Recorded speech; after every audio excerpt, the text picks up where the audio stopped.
Olá pessoal, tudo bem? Aqui é o professor Luiz Gonzaga. Então estamos aí para mais uma aula sobre crimes contra a fé pública, né? Então na aula de hoje vamos iniciar trabalhando o crime de uso de documento falso, crime previsto ali no artigo 304 do Código Penal, um crime de suma importância, com detalhes muito importantes, tá? Bem específicos, e nós estaremos trabalhando esses detalhes aqui, tá bom?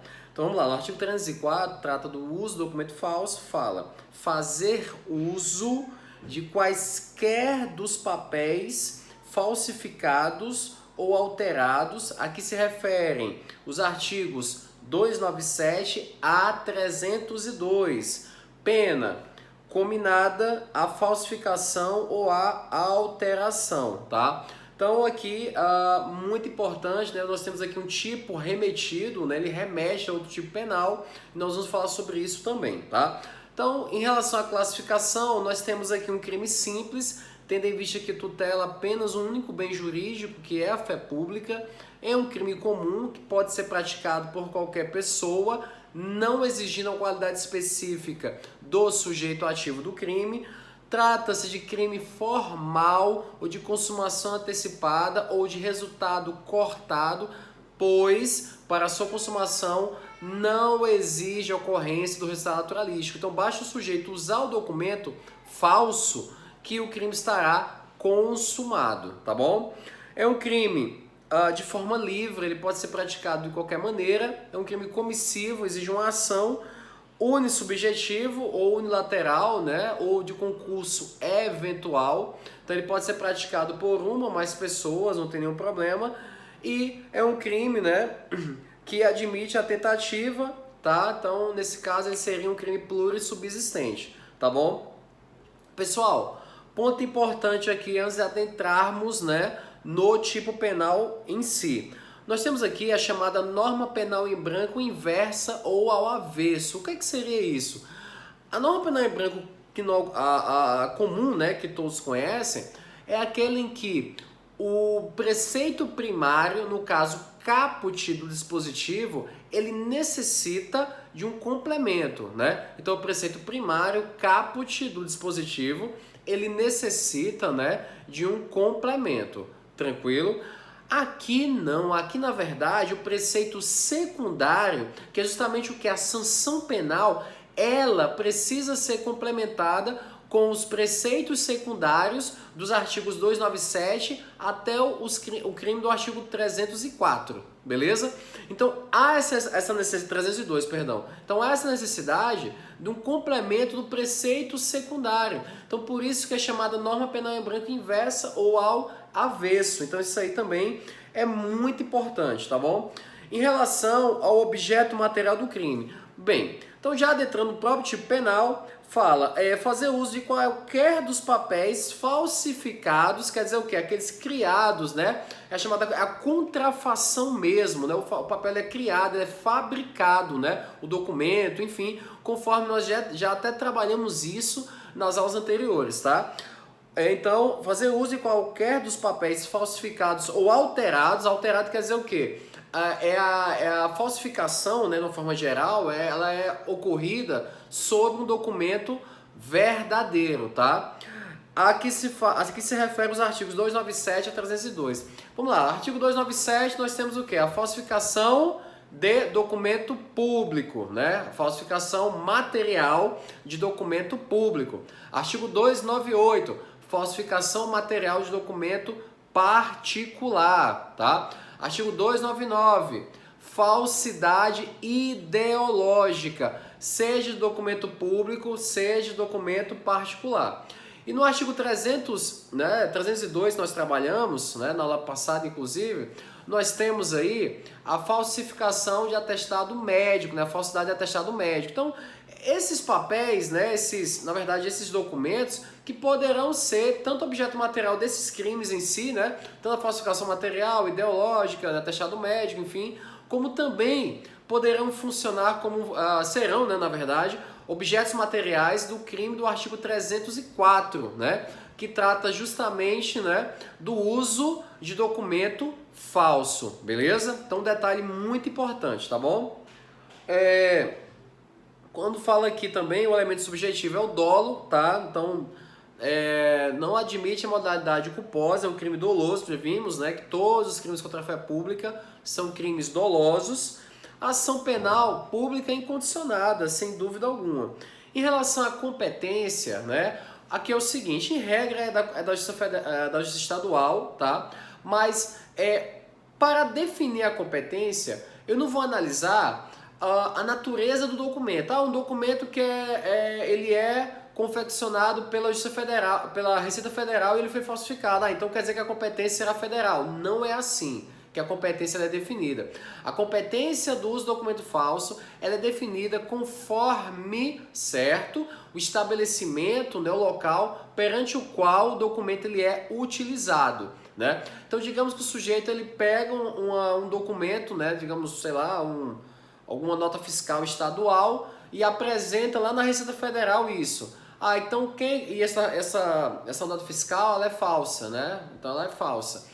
Então, mas é um documento estadual, mas como está sendo apresentado, como o uso está ocorrendo perante uma repartição federal, né, que é a Receita Federal, logo a competência para processo e julgamento desse delito será da Justiça Federal. Tudo bem? Então isso é muito importante. Então aí nesse caso, a competência para processo e julgamento desse delito, né, será da Justiça Federal. Então mais um detalhe aí de suma importância, tá? Então como nós vimos, em relação ao uso do documento falso, nós temos aqui um tipo remetido, né? O que seria isso, né? Então aqui para a caracterização do crime, né? Quando ele fala aqui, né, faz referência a penas e outros dispositivos, então é necessário o quê? Que para a caracterização do crime, né, que esse documento ele seja efetivamente utilizado. Então ele tem que ser utilizado.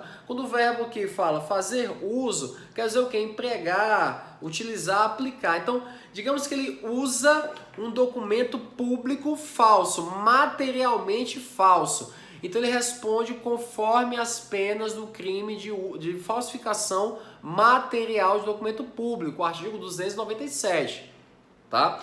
Então se ele faz uso de um documento particular falso, né? Um cartão de crédito ou débito, como vimos, é documento particular por equiparação, para fins penais. Então se ele usa um cartão de crédito ou débito falso, então nesse caso ele responde conforme as penas no artigo 298, que trabalha o quê? A falsificação falsificação material de documento particular, beleza? Então isso é muito importante. Digamos que ele faz uso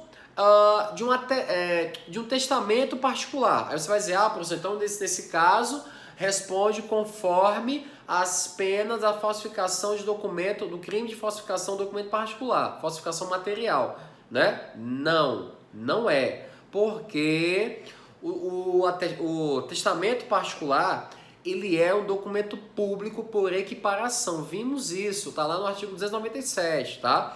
Então, o testamento particular trata-se de documento público por equiparação. Então isso aí, pessoal, é muito importante, tá? Então muito cuidado para você não cair no erro, né? E achar, né, que... Agora, por exemplo, o testamento particular, ele é ideologicamente falso. E o agente utiliza, né, esse testamento ideologicamente falso, esse testamento particular. E aí, o que acontece? Então ele responde conforme as penas do artigo 299. Lá trata o quê? Da falsidade ideológica de documento público ou particular. Tudo bem? Entendeu o raciocínio? Por isso que é um tipo remetido. Então ele remete você a outros dispositivos para você saber, né, qual é a sanção penal cabível. Tranquilo? Por isso que é uma norma penal em branco inversa ou ao avesso, conforme, né, falamos anteriormente, tá? Então isso aí também é muito importante. Vimos que é um crime formal, né? Então não existe a ocorrência do resultado naturalístico. A questão da tentativa é muito complicado pelo seguinte, como ele vai fazer o uso, né? A doutrina que entende que nesse caso seria um crime unissubsistente, então não caberia a tentativa. Então essa divergência, a doutrina que fala que é plurissubsistente, cabe a tentativa, dependendo do caso, mas a boa parte da doutrina que entende que é unissubsistente, Então não cabe a conduta tentada, ou usa o documento ou ele não faz uso do documento. Tranquilo? Ah, professor, mas e aí? O senhor falou no começo da aula que seria plurissubsistente, né? E agora está dizendo que boa parte da doutrina fala que é unissubsistente. Qual é o entendimento que a gente segue? Olha, siga o entendimento de que é um crime unissubsistente. Não cabe tentativa. Ou usa ou não usa o documento. Mas ressalto que há essa divergência aí doutrinária. Beleza? Pessoal, ponto importante também. Vamos lá, digamos que eu falsifico, né? Pego meu RG, certo? E altero a minha idade, apago ali, né? Dou um jeito, ajeito para cá, para lá. Então estou falsificando o documento, é uma falsificação de forma geral, em que eu estou alterando, não estou praticando a contrafação, que seria fabricar, né? Criar o documento. Estou alterando um documento verdadeiro. Beleza. Aí eu faço isso, sou parado pela polícia e faço uso, né? Me identifico com esse RG falso, o policial percebe que o documento está adulterado e me prende em flagrante pelo uso do documento falso. E aí, digamos que o policial ele consegue comprovar, né, a investigação que eu que falsifiquei esse documento, né, eu que alterei esse documento. E aí, o que acontece, né, nessa situação? Pessoal, entenda uma coisa, nesse ponto aplica-se o princípio da consunção. O agente ele vai responder, né, apenas pela falsificação do documento, né? É o chamado pós-facto impunível. Então, o ato de eu falsificar o documento e usar o documento, esse uso do documento nada mais é que um pós-facto impunível. Então, eu vou responder apenas pelo crime de falsificação de documento, seja falsificação material, documento público ou particular, ou seja, falsidade ideológica, documento público ou particular. Então, o falsário, né, que é aquele que falsifica, se ele vai lá e usa esse documento que ele falsificou, ele não responde pelo uso, pois esse uso nada mais é que um pós-facto impunível. Ele responde apenas pela falsificação do documento. Entenderam isso? Tranquilo? Então isso aí é um detalhe muito importante também, tá? Muito importante. Até o STF e o STJ eles falam o seguinte, fala que uma pessoa que pratica as condutas de falsificar e usar o documento falsificado deve responder por apenas um delito, entendimento da própria jurisprudência, né? Que também que é o que prevalece, tá? Pessoal, beleza. Então a conduta afirma o seguinte, fazer uso. Então eu tenho que ser instado por alguma autoridade ou eu de vontade própria ir lá e apresentar, fazer uso desse documento, né, falso. Beleza. Digamos que eu estou na rua com o RG falso no bolso, a polícia me aborda, né, eu ponho a mão na parede e ela vai lá, né, o policial vai lá e tira o RG do meu bolso e observa que ele é falso. Será que eu estou praticando algum crime nesse sentido? Não, não é crime. A conduta de portar um documento falso, ela é atípica, certo? Então a conduta de portar um documento falso, essa conduta ela será atípica. Teve até um caso que eu trabalhei muito interessante, né? Não estava de plantão, eu recebi, né, o auto de prisão em flagrante, né, posteriormente, foi assim, o sujeito foi abordado, o veículo dele, e dentro do veículo dele foram encontrados centenas de diplomas, seja de curso superior ou também de ensino médio fundamental. E ela admitiu que tudo era falso, né? Tudo isso aí é falso, tal, isso aí é falso mesmo. Então, ele foi preso em flagrante por uso de documento falso? Não, né? Não. Salvo engano, teve outra situação, existia uma adulteração no veículo dele, aí nesse caso caberia, mas o fato dele portar documentos falsos não configura a conduta típica, certo? O fato dele portar documentos falsos não configura a conduta típica, beleza? Então esse é um ponto muito importante, porque o verbo, né, a ação nuclear é fazer uso, né? Então se ele não usa, se ele não apresenta esse documento, aí, nesse caso, a conduta, se ele apenas está portando o documento, o que acontece? O documento ele vai ser apreendido, é óbvio, né? Por assim, vai ter uma investigação, se for o caso, ele foi indiciado, se ele for processado, esses documentos vão para processo, vão submeter a uma perícia, né? Um laudo pericial para constatar a falsidade, enfim. Mas não responde tá? Pelo uso de documento falso. Isso aí é um ponto muito importante, tranquilo? Tá? Eu já falei sobre isso, né? Também já falei sobre isso aqui, né? Então, jurisprudência tá tranquilo, beleza? Pessoal, vamos agora. Então, creio que com relação ao artigo 304, né, já suprimos aí todo, né? Tudo que era importante. Existem algumas observações aqui, mas não temos tempo, né, para falar sobre isso, tá? Vamos falar agora sobre o crime do artigo 307, um crime muito, né, corriqueiro em provas, seja faculdade, concurso, OAB, né, enfim, que é o crime de falsa identidade, tá? O crime de falsa identidade está no artigo 307 do Código Penal, tá bom? Então fala lá, atribuir-se ou atribuir a terceiro falsa identidade para obter vantagem em proveito próprio ou alheio, ou para causar dano a outrem, né? Pena, detenção de 3 meses a 1 ano ou multa, se o fato não constitui elemento de crime mais grave. Então aqui, a falsa identidade trata-se claramente de um crime de menor potencial ofensivo, tendo em vista que a pena máxima não ultrapassa o patamar de 2 anos. Então aqui eu vou aplicar todo aquele procedimento sumaríssimo, né, como se diz, da Lei 9.099/95. Então aqui o sujeito ele é preso em flagrante, o que é que vai acontecer? Vai ser lavrado uma PF? Não! Vai ser lavrado um termo circunstanciado, né? Que a doutrina chama de termo circunstanciado de ocorrência, o famoso TCO, tá bom? Em relação à classificação, né, aqui da falsa identidade, artigo 307 do Código Penal, nós temos aqui um crime simples, pois, né, a tipificação da falsa identidade tutela o único bem jurídico, que é a fé pública, né? Crime comum pode ser praticado por qualquer pessoa em que não exige uma qualidade específica do sujeito ativo do crime, tá? Nós temos aqui um crime formal, né, ou de consumação antecipada ou de resultado cortado, quer dizer o quê? Não exige um resultado naturalístico para a consumação do delito. É um crime de forma livre, pode ser praticado de qualquer maneira, crime instantâneo, então o momento exato de sua consumação. É um crime expressamente subsidiário, né? Então aqui só vai configurar falsa identidade se esse delito não for elemento de um crime mais grave. Porque se ele for elemento de um crime mais grave, por exemplo, do uso do documento falso, como nós vimos, a pena é maior, então nessa situação, aí sim será possível a configuração da falsa identidade, tá? É um crime unissubjetivo, né?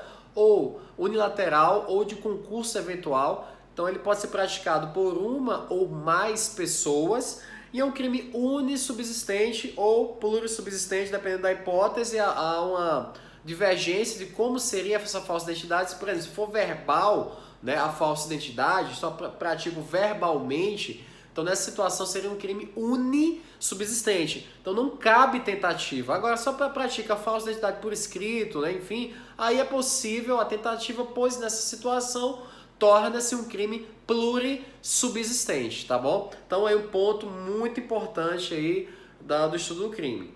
Pessoal, quando fala aqui atribuir-se ou atribuir a terceiro falsa identidade, né? O que seria essa falsa identidade? Quando fala identidade, essa falsa identidade, na verdade aqui nós temos o que? A chamada falsidade pessoal, tá? Temos a chamada falsidade pessoal, que envolve o quê? Identidade da pessoa, estado, qualidade da pessoa, enfim. Então, quando essa identidade ela é considerada em sentido amplo, então envolve nome, idade, estado civil, filiação, sexo e outros dados de caráter pessoal. Então, a falsa identidade ela visa justamente incidir naqueles casos que a pessoa ela mente em relação à sua qualificação ou em relação à qualificação de terceiro. Então isso é muito importante, sempre visando esse proveito, né, próprio ou um proveito em prol de terceiro, né? Ponto importante, pessoal, mas aí, se eu uso um documento de identidade falso, então seria falsa identidade? Não, cuidado, tá? o uso de documento de identidade falso não configura falsa identidade, configura uso, né, de documento falso, né? Nesse caso, um documento público. Então vai responder conforme as penas do artigo 297, se for uma falsidade material, ou 299, se for uma falsidade ideológica de documento público. Tranquilo? Então, muito cuidado, tá? Na falsa identidade, não há o uso de um documento, certo? Grave isso. Na falsa identidade, não há um uso do documento. O agente simplesmente atribui a si, né? Por exemplo, fala assim, qual é o seu nome? Ah, meu nome é João Carlos. Mentira, meu nome é Luiz Gonzaga, né? Qual a sua idade? Ah, eu tenho 38. Mentira, na verdade eu tenho 32. E por aí vai, né? Então vou mentindo em relação à minha qualificação, certo? Então isso é a falsa identidade, tranquilo? Então isso aí configura a falsa identidade, beleza? Como eu falei, é um delito expressamente subsidiário, já falamos sobre isso, né? Pessoal, o fato de apresentar um documento de identidade falsa, a própria jurisprudência fala, como eu falei para vocês aqui, que nessa situação não é falsa identidade, mas sim o uso do documento falso, tá?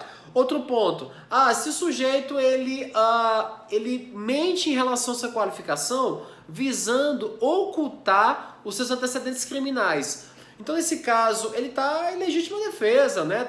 Não, a jurisprudência não aceita isso, tá? Então, se ele mente, né, se ele oculta, né, atribui a si uma identidade falsa, né, uma qualificação falsa, visando ocultar os seus antecedentes criminais, mesmo assim, ele continua respondendo pelo crime de falsa identidade. Então, o fato dele ocultar a sua qualificação, seus dados pessoais, né, em que ele mente em relação a eles, né, visando uma suposta legítima defesa, né, querendo com isso ocultar os seus antecedentes criminais ou algum mandado de prisão em aberto, enfim, não justifica, porque está mentindo, né, em relação à sua identidade, na sua qualificação, visando um proveito próprio, tá? Então isso não desqualifica, não descaracteriza o crime de falsa identidade, beleza? Então isso aí também é muito importante, tá? Então o entendimento da jurisprudência.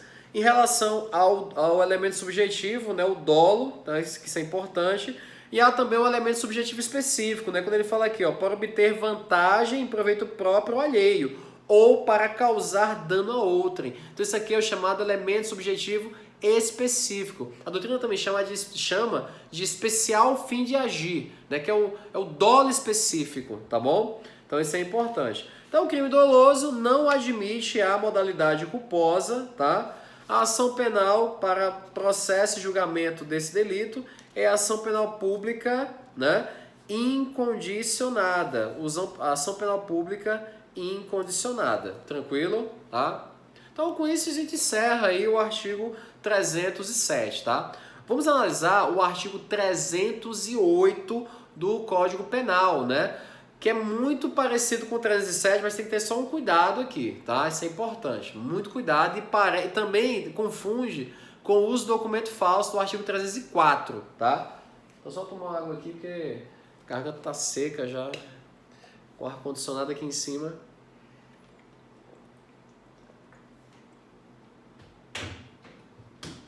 Tá? Então lá, artigo 308 do Código Penal trata do uso de documento de identidade alheia. Olha só, aqui trata do uso de documento de identidade alheia. Vamos lá, com calma. Fala o artigo 308. Usar como próprio passaporte, título de eleitor, caderneta de reservista ou qualquer documento de identidade alheia, né? Pode entrar aqui, por exemplo, a CNH, por exemplo, ou até a CTPS, né, a carteira de trabalho, ou ceder a outrem para que dele se utilize documento dessa natureza próprio ou de terceiro.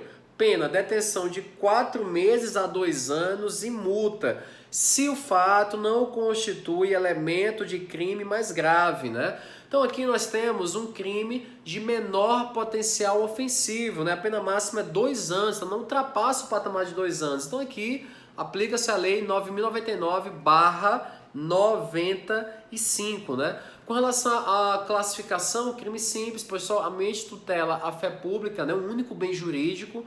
Temos aqui um crime comum, pode ser praticado por qualquer pessoa em que não exige uma qualidade específica do sujeito ativo do crime.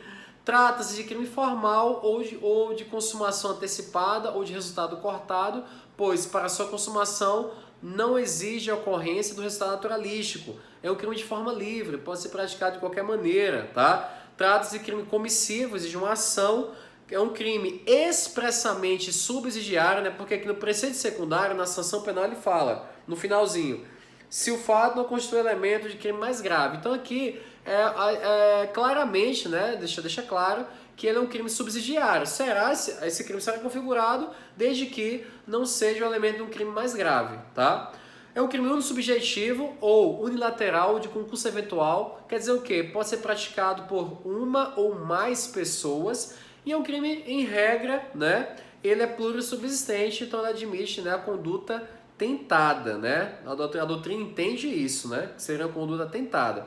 Pessoal, aqui é importante, né, que esse crime ele é uma derivação mais grave do delito de falsa identidade, que é do artigo 307, né? Então, o uso de documento de identidade alheia é um delito que deriva, né? É uma derivação mais gravosa da falsa identidade, né? Então aqui, muito cuidado.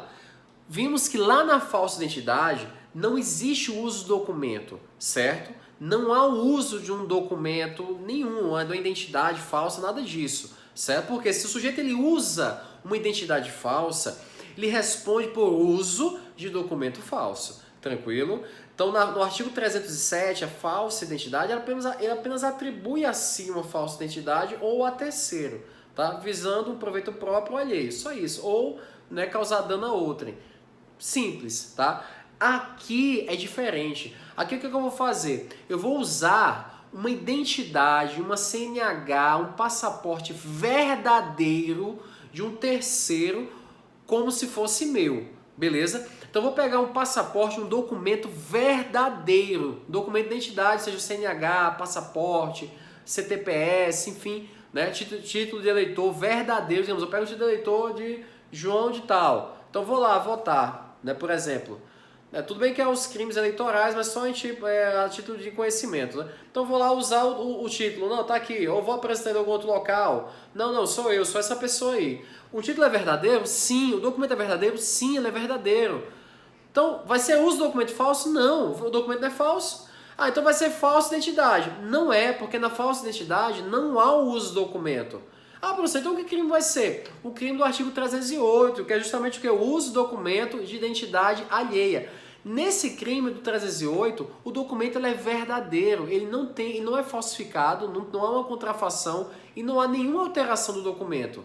Pode observar que no tipo penal, né, não há falando nada de falsidade, não sei o que, nada disso, né? Simplesmente eu uso um documento de terceiro que é verdadeiro como se fosse meu, certo? Eu atribuo aquilo ali, o que está naquele documento, as informações, à minha pessoa, tá? Isso é falsa identidade? Não é, tá? Então é um tipo penal que deriva, né, que é uma derivação mais gravosa da falsa identidade, mas não é falsa identidade, é que eu tenho uso de identidade alheia, né? O uso do documento de identidade alheia. Preste atenção, na falsa identidade não há uso do documento, certo? Não há uso do documento. Aqui no 308, sim, há uso do documento, mas é um documento verdadeiro. A diferença é que ele não pertence a mim, tá? E responde tanto aquele que usa o documento, como também aquele que cede o documento. Então, por exemplo, digamos que eu sou policial, um amigo meu chega para mim e fala, olha, pô, me presta aí tua carteira funcional, né, teu distintivo, a carteira, né, funcional com teu distintivo, né, tem a identidade policial, porque eu apresento lá, eles nem vão perceber que não sou eu, né, que é você. Vai só para poder entrar no camarote e tal, beleza, toma aí. Ele vai lá e apresenta esse documento que é verdadeiro, mas não pertence a ele. Ele cometeu algum crime? Sim. O crime do artigo 308, uso de documento de identidade alheio. E eu cometi? Sim, porque eu cedi o documento, tá? Então, tanto ele cometeu por fazer uso, né, por usar o documento como próprio, como eu também cometo o delito porque eu cedi esse documento para que ele, né, utilizasse, tranquilo? Então isso aí também é uma observação, pessoal, muito importante para você não confundir com os crimes do artigo 304, os documentos falsos, e 307, falsa identidade. Tudo bem? Tranquilo? O objeto material desse delito, vimos aqui, temos o passaporte, título de eleitor, caderneta de reservista, né? Ou qualquer outro documento de identidade alheia. Eu falei a CNH, né? CTPS, enfim. E como eu falei para vocês, o documento ele precisa ser verdadeiro. Ele não é um documento falso, é um documento plenamente verdadeiro. Elemento subjetivo, dolo, tá? É um crime doloso, não admite modalidade culposa, tá? Conduta tentada é possível e a ação penal, né, aqui nesse delito, é um crime de ação penal pública incondicionada, tá? Crime de ação penal pública incondicionada, tranquilo? Crime de ação penal pública incondicionada, tá? Pessoal, vamos aqui estudar mais um crime, tá? Pra gente encerrar, né, essa aula. Crime do artigo 311, um crime muito comum, que é justamente o quê? A adulteração de sinal identificador de veículo, né? Então fala lá, artigo 311, adulterar ou remarcar número de chassi ou qualquer sinal identificador de veículo automotor, de seu componente ou equipamento, reclusão de 3 a 6 anos e multa. Então nós temos aqui um crime de elevado potencial ofensivo, né? Pois a pena máxima, claro, ultrapassa 2 anos, vimos aqui 6 anos, e a pena mínima ultrapassa o patamar de 1 ano, né? Então a pena mínima aqui é 3 anos, combinado em abstrato. Logo, não é possível, tá, a aplicação do chamado SUSIS, que é a suspensão condicional do processo, que está lá no artigo 89 da Lei 9.099/95, tá bom? Então não será possível.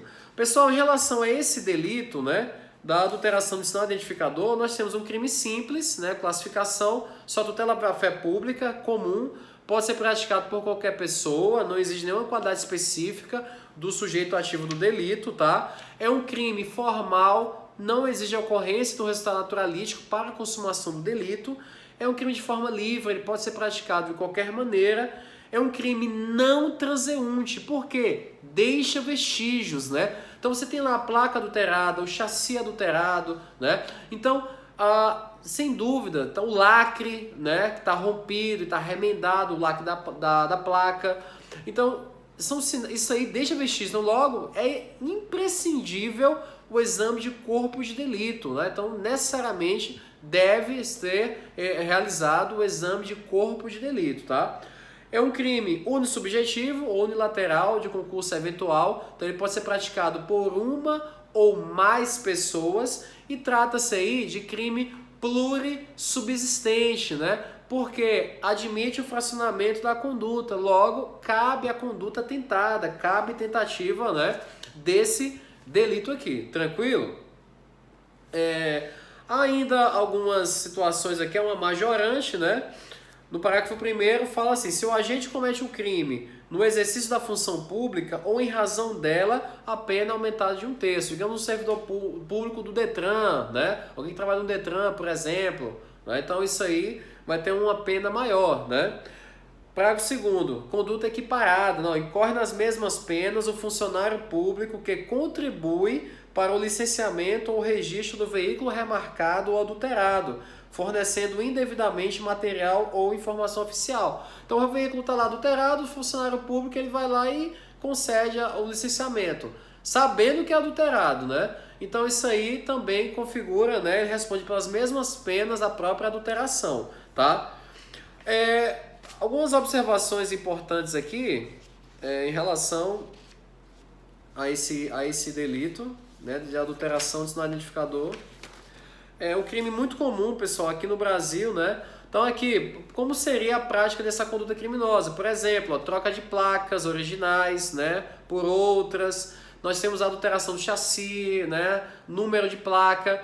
Por exemplo, se o sujeito ele utiliza ali uma fita isolante para mudar um 6, né? Por exemplo, tem um 3, ele faz um 8. O professor configura o delito? Sim, configura esse crime. Então, se ele usa uma fita isolante para alterar o número configura sim a adulteração de sinal identificador, tá? Isso é muito importante, né?